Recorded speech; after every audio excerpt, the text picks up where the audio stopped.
Hey, Tricia. Hey Meredith.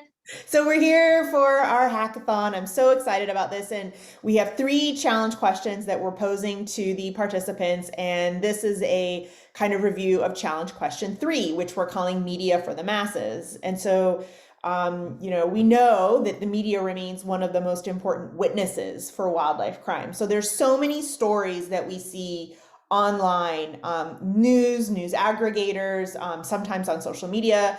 And these stories tell us about the animals, the animal products, wildlife crime offenders and defenders, how wildlife crime happened, how it's being prevented. But we can't use the expertise and the tools that data scientists have to really identify trends, make conclusions about linkages in the supply chain, or even really identify new trends.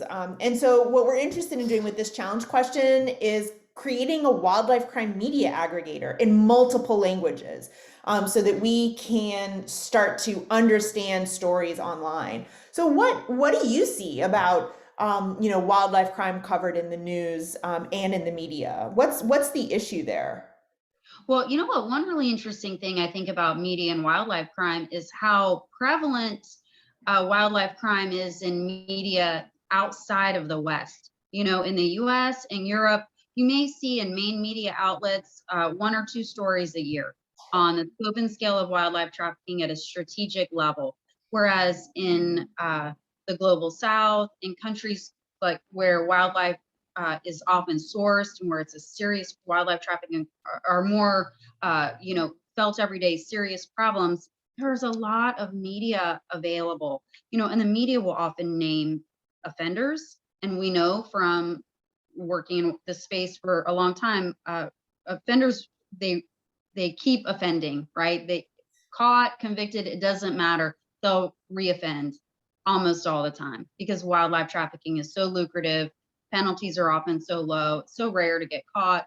Folks are going to reoffend. So even just capturing the names of individuals involved in wildlife crime, that's huge because then we can create a watch list and help law enforcement, help analysts understand, very specifically who they should be kind of keeping their eyes on, right? But media also, as you said, they often identify tactics, techniques, and procedures. We call those TTPs for wildlife trafficking. So how is wildlife moved?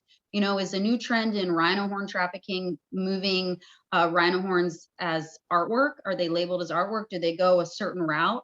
We know they go from OR Tembo in Johannesburg through Qatar to Asia. That's important to know so that law enforcement can be on the lookout, but without the ability to aggregate this media, it really depends on analysts like you or myself or anybody else who's looking at this every day. But then, it, that's only so useful, right? I mean, Yeah. we need to go beyond the human computer to a real computer and have automated solutions to figure out how to identify individuals, how to identify trends, how to look at source locations. One thing that really troubles me is when we see uh, a new wildlife moving into the trade. And you'll often see, one article here, one article there. I remember probably in 2015, we started seeing articles about jaguar teeth, but Right. they were few and far between. Lo and behold, 6, 7 years later, the trade in jaguar teeth has exploded. In reality, it was always big. We just weren't tracking it. But if we had a sort of an early warning media aggregation system, we would be able to say, ooh, wow, we've seen a couple of articles in a few different countries about jaguar teeth. This is something we should really be looking into more closely. I think you're absolutely right. And when we can, the cool thing about media is that you can track it over time, right? And so there's this ability to sort of, what was happening a year ago, what was happening 5 years ago, who was involved, right? Like, who are the solution actors? Are there new groups that are part of the solution? New sectors. The airline sector was never really that big in combating wildlife trade, or illegal wildlife trade 10 years ago. And now they can be really big partners. It's also interesting to see how You know, different parts of the world are potentially involved, and another thing that I think about is being able to track trends. And so the media may change the names of people, the spellings of names or towns or species or products. But when you look at the big picture, like that could happen from a media aggregator, you can look at those trends. So here's a question. One of the things that we talk about outside wildlife crime is fake news. Do we get concerned about misinformation and wildlife crime in the media?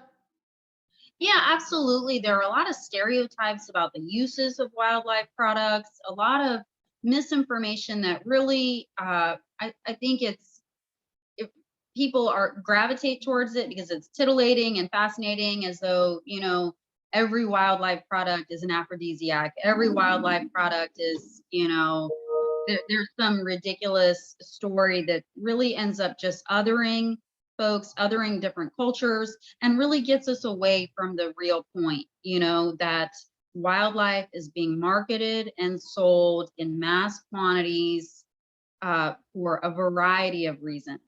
Right. And if we're, always, more interested in these, again, like slightly ridiculous, titillating stories, we're going to really miss the point of the cultural drivers of wildlife trafficking, the cultural drivers of consumption.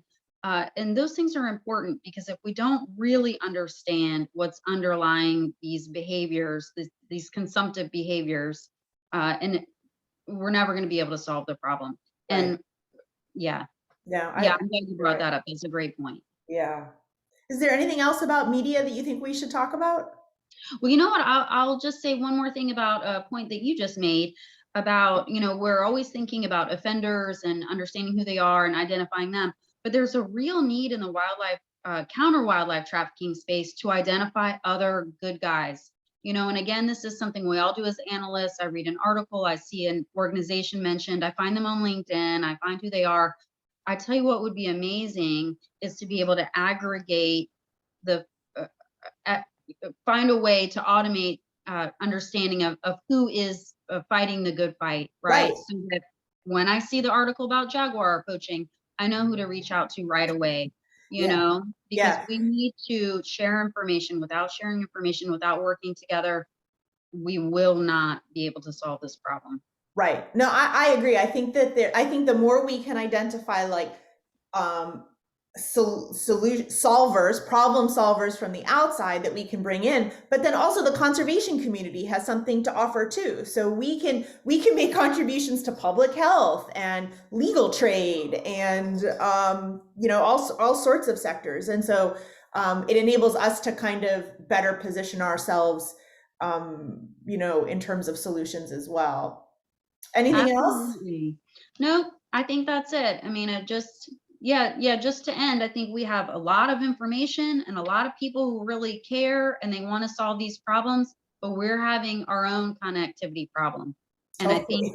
I think these challenge questions and this endeavor that we're on through the National Science Foundation can really go a long way in bridging some of those divides between the people who hold information and the people who really care about what they're doing, and how to, how do we begin working together more efficiently and Yeah, effectively. no, I agree.